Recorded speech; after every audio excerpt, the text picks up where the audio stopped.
আপনি দেখছেন news now, আমরা জানি কোনটা খবর।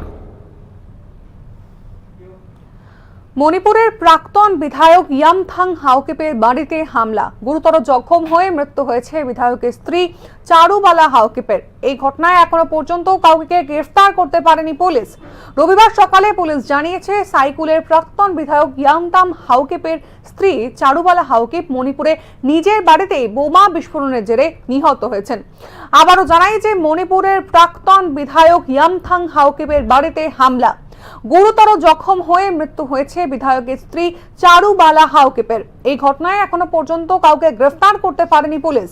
রবিবার সকালে পুলিশ জানিয়েছে সাইকুলের প্রাক্তন বিধায়ক ইয়ামথাং হাওকিপের স্ত্রী চারুবালা হাওকিপ মণিপুরে নিজের বাড়িতে বোমা বিস্ফোরণের জেরে নিহত হয়েছেন।